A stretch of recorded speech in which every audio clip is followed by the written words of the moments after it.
Once upon a time on Prompted Writing Podcast, Lupus, Erin's android, tries to dream, while Izzy's protagonist has a surprise drop through her ceiling. And as special guest Jamie joins us with a short story about a magpie's life on the farm. This week's theme is how to write revenge stories, and our prompt is, there must be revenge for what he did to Duck. Hit the theme tune.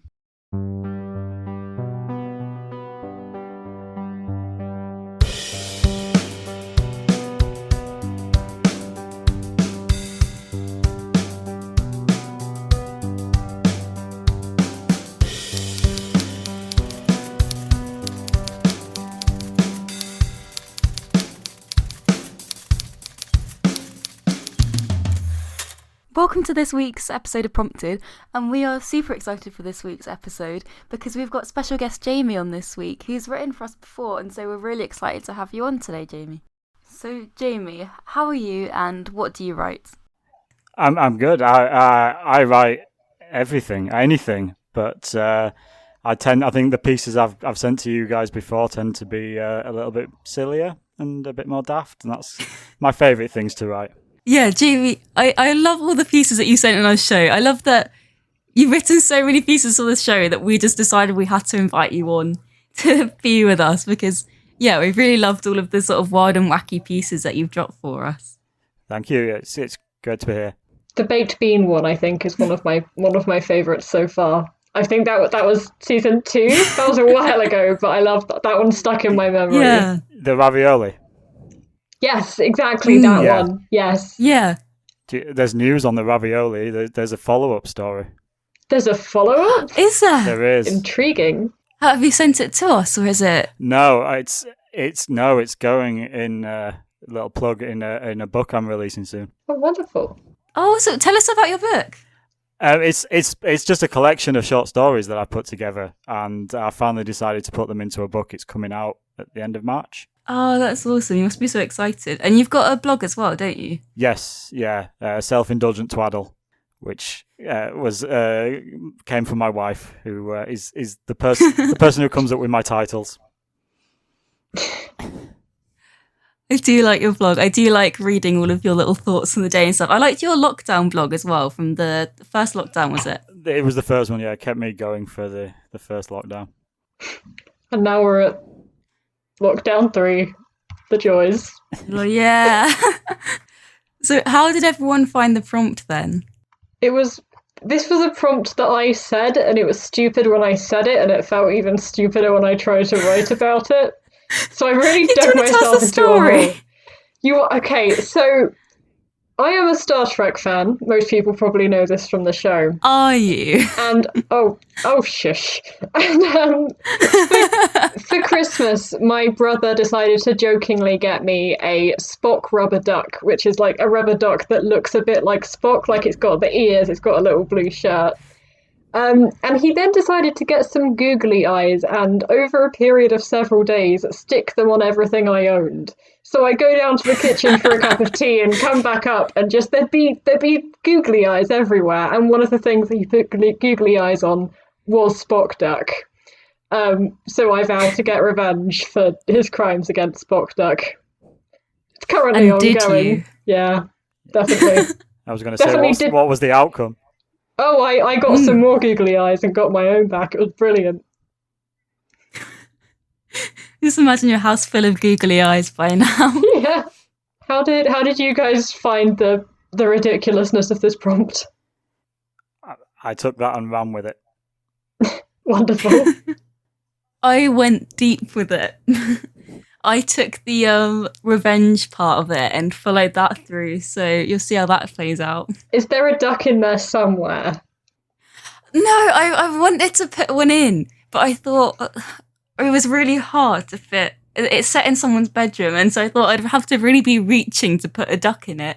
Oh, there is some water in it. Oh, I should have put some duck in the water. I absolutely dare you to ad-lib in that duck as you're reading. Like, you can't edit it, but while you're reading the piece, you've got to slip in a duck somewhere. I'll just put it at a completely random point. You have to, yeah. You'll see it. Okay, I will do it. But first, we've got Jamie's piece. Would you like to introduce your piece? I will. So mine does have a title, but I'm going to keep it till the end because it will ruin the ending. So I'll tell you the title when I'm finished. Shall we get Okay. going? Whenever you're ready. Yeah, when you're ready. He had been watching the farmhouse since dawn. Secreted just beyond the gate leading to the yard, he had the perfect vantage point from which to examine every aspect of the building, as well as the comings and going of the family. Hunger pains had come and gone. His legs were so stiff they no longer pained him, all the while he worried they may never function properly again. He needed the toilet more so than he'd ever done in his life, yet he stayed rigid, his focus fixed ahead on his goal. The farmer had left the building shortly after his vigil had begun. Climbing aboard a tractor, the farmer had driven off down the lane to some distant field and was yet to return. Following this, the family still at the farm busied themselves letting out the cows, feeding the pigs and chickens before mucking out the solitary stable home to the family's pet donkey. He had watched all of this, noting every movement, looking for patterns, clues to their next move. As much as they pretend otherwise, humans are a predictable species, and predictability was exactly what he needed. With the family busy about their work, his examination of the building had taken little time. 2 doors, one to the front, one to the side, 10 windows, all open in the late summer heat. Getting inside would be no problem. Stopping the family escaping in the chaos would be the challenge. Settling on a 3-pronged attack, he would divide his forces to cover both doors, while the third team waited around the back to watch for escape. With all this examined, it left only the dogs to plan for, and they would clearly be the biggest obstacle. 3 in total, 2 Great Danes and a collie.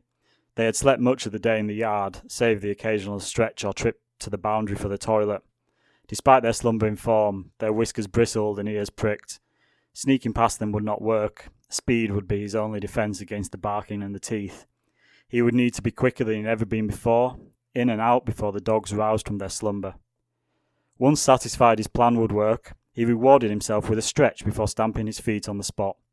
Joints creaked as he moved properly for the first time in hours.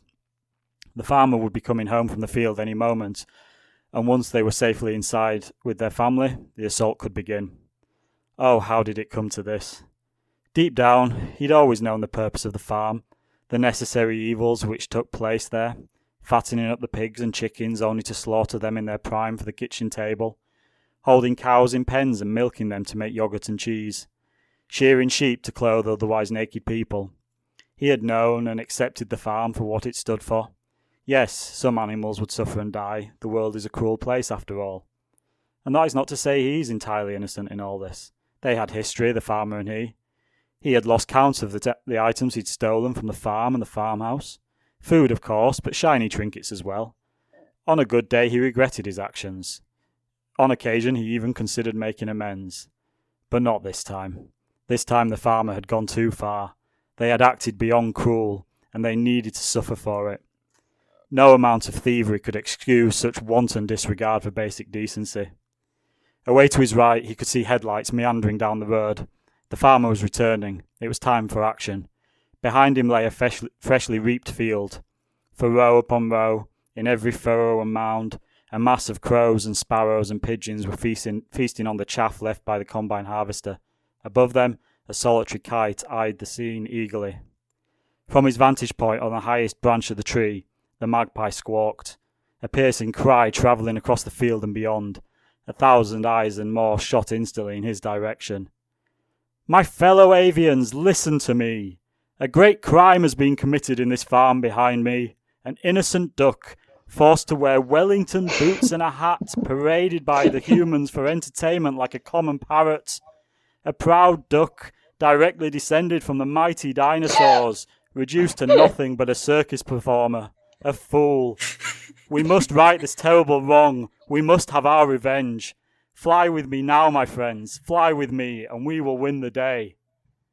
As the warm glow of the tractor headlights fell upon the farmyard, an endless mass silently rose from the fields beyond. The battle had begun. Please tell us the title. So the title is Farm Wars: Revenge of the Duck. What a bold beginning to the rebellion. Yes. In the best possible way, this is like a combination of Animal Farm and Untitled Goose Game. Yeah. I didn't know those things could go together, but they did. As soon as I saw the prompt, I knew that the duck wasn't the one getting revenge. It had to be someone doing it on his behalf.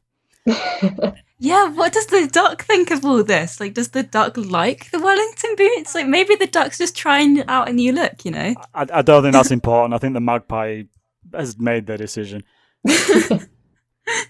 Yeah, the magpie has all the authority. Yeah.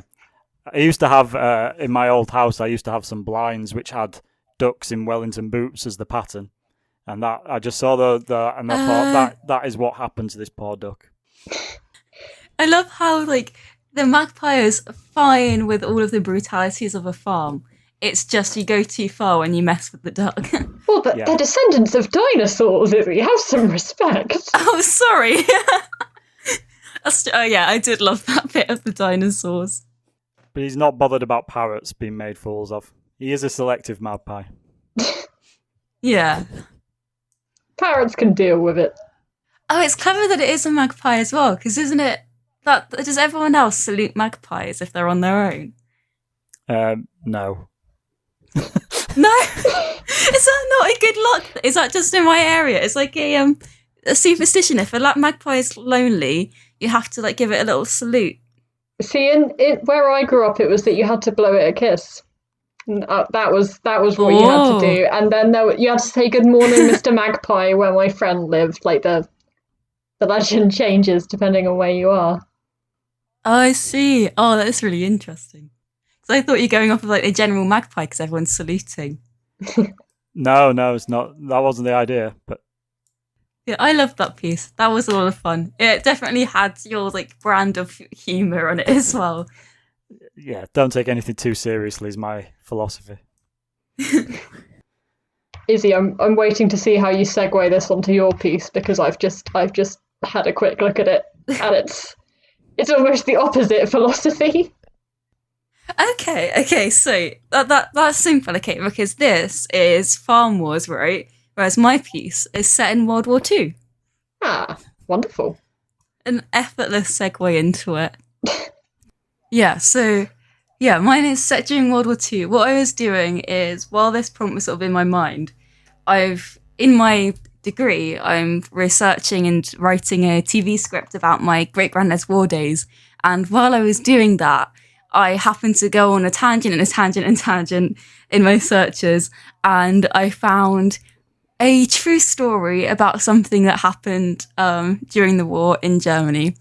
And so I decided I had very little information about it, but I thought this is too good not to do a little prompted piece on it. So yeah, that's my piece. And the trigger warnings are, there's war, so there's mentions of like violence and death and stuff. The usual stuff we have on this very cheery podcast. Keeping it light. The usual stuff. So, if her house is to be set on fire, Ingrid will be the first to light the flame. She brings it to her cigarette and lies back against her headboard. Curlers push into her skull, so she pulls the pins out. Frizzy hair tumbles over her faded nightdress. A younger, brighter Ingrid is locked behind a glass frame on her dresser. She sits on the sands of the French Riviera, laughing at her sister. They ate ice creams after, Ingrid remembers. Or is she getting mixed up with the day they played volleyball? Ingrid rents a house with wide windows because she needs the sunlight to fill her room. She brings her cigarette to her lips and watches the bombs drop through her net curtains. They land just past her old school as squadrons streak across the air. They're British, she thinks, because Americans would flock around the factories instead. A stick of bombs land around Church Street, where her sister used to live. Incendiaries are soon to follow. And finally, a bomb drops through Ingrid's ceiling. Rubble scatters over her body, tucking her into bed. She closes her eyes, waiting for the explosion. Wakey, wakey, rise and shine, the bomb says. She was right. They are British. Ingrid opens her eyes. The man dangles from the parachute caught on her chimney. His feet kick at the top of her dresser and blood pools on her bed. Are you hurt? She asks in English. He looks down at the blood. That's not mine. This isn't the first time Ingrid has been grateful for the knife under her mattress. She holds it out in front of her. Perhaps the man is searching for his own weapon as he reaches in his jacket. Ingrid points the tip of her knife to the hole in the ceiling. You're paying for that. Cut me down and I'll nip to the bank. He says, and frowns as Ingrid shakes her head. I won't hurt you. She laughs and brings the knife up to his chest. How can I trust someone who just bombed my neighbourhood? Ingrid jumps back as he pulls something out of his jacket. An olive branch. He extends it to her with a small smile. It is fresh, with a few crumpled leaves. Without thinking, she takes it. There is something harmless about a man who carries a fresh olive branch on the off chance he would need the metaphor. She stands underneath him, knife in one hand and the olive branch in another. I suppose it goes without saying I don't fancy spending the rest of the war in a POW camp. Oliver says, looking down at Ingrid. My sister said something similar when she was taken. She says. He spots the smashed photo of Ingrid and her sister on the floor. I'm sorry. Ingrid climbs onto the dresser to hand him a cigarette and lighter. Glass cuts into her feet as she hops back on the carpet, so she sweeps some rubble and a random duck from the bed and sits down. Oliver leans back in his harness and lights his cigarette. They smoke together, both bleeding over the floral duvet, both so deep in their thoughts that they don't hear the first knock at the door. Why was she taken? Oliver says, as the last bombs crash into the city. Ingrid looks at the man who fell through her ceiling. His hair is windswept, but she can tell he usually keeps it neat. Hand-sewn darts pull his jacket comfortably around his body, and his pockets are bulging with good luck charms. His lips wear an easy smile, but the expression in his eyes hasn't changed since his plane tore in two. She was caught giving cigarettes to British airmen. Ingrid answers. There is another knock at the door. Ooh. How much of this was a real story? This feels like a very absurdist situation. Okay, so I was looking up an air raid in Cologne, and someone commented saying that their cousin met her future husband when he fell through her ceiling into her bedroom. How did he survive falling through a ceiling? That was my question. I was like, do I put Could this... be a thatch ceiling. Yeah, exactly. I was like, how injured do I show this man to be? I don't know how he came through. All I could picture when you were reading that was Dad's Army with the parachutist. I know it's the opposite way around, but it just felt like Dad's Army all over. I think the other thing that I took was true was the sister as well being sent off to the prison of war camp. So I just put those two things in and try to, make them fit together and stuff. I mean, it works well fitting them together. You couldn't say that there were two different stories. Did you spot the duck that was put in there? It was subtle. I didn't spot the duck. Where was the duck? It was swept off the pile of rubble. Oh, I see. Nice one, Izzy. You completed your challenge. I did, of course I did. Speaking of nice one, Erin always does nice things. Should you ever look at your piece? My piece is not a nice piece, I'm sorry. This is the part 4, I believe, to the sci-fi characters I keep coming back to. Oh, yeah. I kept kind of meaning to bring them back this season, and I just never got round to it. So, if everyone has forgotten what's in this, I hope there's enough in this piece that you still enjoy it. Okay. Lupus was quite sure that androids could dream, if he tried hard enough. He had seen Calypso sleep, when she collapsed in odd places from exhaustion. In the second pilot's seat, in the cockpit, while he sat at the main controls and watched the stars rush by. On a crate in the cargo bay, when the route from there to her bed seemed just too far to walk. He had tried carrying her to bed once, but he'd nudged the computer interface embedded in her neck, and she'd woken with a yell. He always left her where she fell asleep after that. Calypso sleeping had never bothered him before, but the arrival of 2 new crew members, the haughty Atherton and the furious Io, meant that he was often the only one awake. The ship's computer, Messiah, would often fall into energy conservation mode as Calypso slept, a side effect of their connection, so Lupus has decided to try and sleep as well. While becoming unconscious was not possible without switching himself off, and Lupus would never willingly do that, he instead lined up some boxes in the room he thought of as his, lay across them, and shut his eyes. He'd asked each of the crew how they dreamt that day. Calypso, half distracted by Messiah's complaints of scratched paintwork on her hull, had little time for him. She'd muttered things about memories, weird monsters, and teeth falling out before putting on her spacesuit. Lupus had been reluctant to ask Io, who was angered by being on the ship in the first place. He found her looking through the cupboards of the medical room. She'd been momentarily curious about his endeavour before remembering that she wasn't speaking to any of the crew except when absolutely necessary, and walked off in a huff. Atherton, surprisingly, had been the most helpful. He had described several of his recent dreams while consuming a large bowl of Hosen duck noodles and an even larger bottle of wine. The clearness of his words reduced at the same rate as the alcohol disappeared, but Lupus found his more cohesive ramblings helpful. So he lay on his boxes and began to search for as many strange things as his memory banks could find. He thought about his first encounter with Calypso, the long hours, days, weeks, when his systems had rebooted over and over, waking him with a jolt in the maintenance rig she had strung him up in. He'd been terrified of her at first, the young woman of oil-stained hands and a grim expression. After each brief moment of clarity between a reboot and shutdown, he realised that he was being fixed. He woke to find the rig lowered, letting him stand on two working legs, although his auditory processors now captured sound instead of white noise. The last time, when the final reboot had worked completely, he awoke to see her rare smile. He thought about the time before that. He had fought, he was sure, before he had floated in space, trying to comprehend the void through visual sensors that ran cracks through his sight. The faces of the things he fought were a blur. The reason for it was beyond him. Lupus tried to think harder. The work he had been told to do by an automated voice. The shifting realization that this was not the moral thing to do, and that same voice reassuring him that it was, of course it was, and that he needed to hurry up and do it. And at last, he reached the wall of his memory banks, built of corrupted data and hardware damage that not even Calypso could fix. After exactly 6 hours and 23 minutes of attempted dreams, Lupus sat up with a new conclusion. I was fighting for revenge. Oh, Erin, that's so sweet. That's so powerful. I'm just bullying this android. I'm so sorry. It's got a feel of... I was reading Mockingbird the other day, Walter Tevis, and it feels just like Spofforth in the android in Mockingbird.